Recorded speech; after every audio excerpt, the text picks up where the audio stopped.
കരിപ്പൂരിൽ നിന്ന് ജിദ്ദയിലേക്കുള്ള spice jet വിമാനം റദ്ദാക്കിയതിനെ തുടർന്ന് യാത്രക്കാർ പ്രതിഷേധിച്ചു. ഇന്ന് പുലർച്ചെ പുറപ്പെടേണ്ടിയിരുന്ന വിമാനമാണ് മുന്നറിയിപ്പില്ലാതെ റദ്ദാക്കിയത്. പകരം വിമാനം ഏർപ്പെടുത്തിയില്ല. പണം വേഗം മടക്കി നൽകണമെന്ന ആവശ്യവും ജെറ്റ് എയർവേസ് അംഗീകരിക്കുന്നില്ലെന്നാണ് പരാതി. സ്പൈസ് ജെറ്റിൽ ഞങ്ങളോട് ചെയ്തുകൊണ്ടിരിക്കുന്നത് ഭയങ്കര ക്രൂരതയാണ്. കാരണം ഞങ്ങളിപ്പോൾ ഇന്നലെ തൊട്ടിട്ട് സ്പൈസ് ജെറ്റിന്റെ വെയിറ്റിംഗ് ഒരു തവണ എക്സ്റ്റെൻഡ് ചെയ്യും, 2 തവണ എക്സ്റ്റെൻഡ് ചെയ്യും, 3 തവണ എക്സ്റ്റെൻഡ് ചെയ്യും. അങ്ങനെ അവസാനം കിട്ടിയൊരു സമയമായിരുന്നു ഇന്ന്.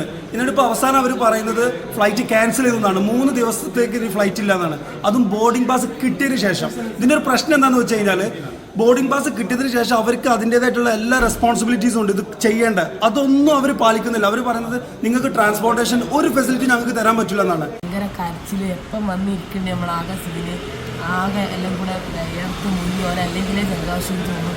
പിന്നെ അത് മാത്രമല്ല നമ്മളെ വേറെ 3 മക്കൾ അവിടെ ആക്കിയിട്ട് ഇങ്ങോട്ട് പോകുന്നതാണ്. അവിടെ നിന്ന് അവർ ഭയങ്കര കരച്ചിൽ.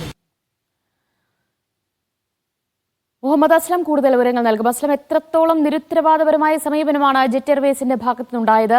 ഇപ്പോഴും യാത്രക്കാരെല്ലാം വിമാനത്താവളത്തിൽ തന്നെ തുടരുകയാണോ? സ്പൈസ് ജെറ്റിന്റെ വിമാനമാണ് ഇന്നലെ ക്യാൻസൽ ആയത്. ജിദ്ദയിലേക്ക് വിമാനമായത് പുലർച്ചെ പുറപ്പെടേണ്ട വിമാനമായിരുന്നു. പലതവണ സമയം മാറ്റിയ ശേഷമാണ് പുലർച്ചെ ഒരു സമയം നൽകിയത്. അതും അവസാനം ഫ്ലൈറ്റ് ക്യാൻസലിംഗ് എന്നുള്ളൊരു അറിയിപ്പാണ് അവർക്ക് നൽകിയത്. ഇതോടുകൂടിയാണ് വളരെയധികം പ്രതിഷേധത്തിലേക്ക് എത്തിയത്. ഇതിൽ പലരും ജോലിയിൽ ചേരേണ്ട അവസാന നിമിഷവും ഉൾപ്പെടെയുള്ള കാര്യങ്ങളിൽ എത്തിയവരായിരുന്നു.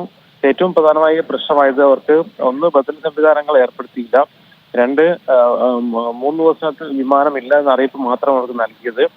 അല്ലെങ്കിൽ എത്രയും വേഗം ക്യാഷ് റീഫണ്ട് ചെയ്യുകയാണെങ്കിൽ അവർക്ക് മറ്റ് വിമാനങ്ങൾ പിടിച്ചു പോകാമായിരുന്നു. ആ ക്യാഷ് റീഫണ്ടിനും 20 ദിവസം വരെ എടുക്കാൻ സാധ്യതയുണ്ട് എന്ന് പറഞ്ഞതോടുകൂടിയാണ് യാത്രക്കാർ വലിയ പ്രതിഷേധവുമായി എത്തിയത്. സ്പേസിന്റെ അവിടുത്തെ ഓഫീസിലൊക്കെ ഉത്തരവാദിത്തപ്പെട്ട ആരെങ്കിലും ഉദ്യോഗസ്ഥർ, മാനേജറോ അല്ലെങ്കിൽ അത്തരത്തിൽ ലെവലിൽ ആരും തന്നെ അറ്റൻഡ് ചെയ്യാൻ ഉണ്ടാവാത്തതും പ്രകോപനത്തിനിരയാക്കിയിരുന്നു.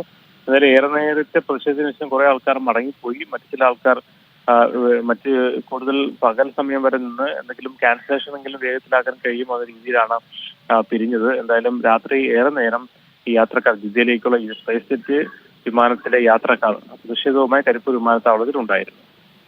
ഇന്ന് കരിപ്പൂരിൽ നിന്ന് ജിദ്ദയിലേക്ക് പുലർച്ചെ പുറപ്പെടേണ്ടിയിരുന്ന വിമാനമാണ്, സ്പൈസ് ജെറ്റിന്റെ വിമാനമാണ് റദ്ദാക്കിയെന്ന വിവരങ്ങൾ യാത്രക്കാർക്ക് നൽകിയത്. എന്നാൽ ബോർഡിംഗ് പാസ് അടക്കം നൽകിയ ശേഷമാണ് വിമാനം റദ്ദാക്കിയ വിവരം അവർക്ക് നൽകിയത്. പകരം ബദൽ സംവിധാനം പോലും ഒരുക്കാൻ കമ്പനി തയ്യാറാകുന്നില്ല എന്നതാണ് യാത്രക്കാരുടെ പരാതി.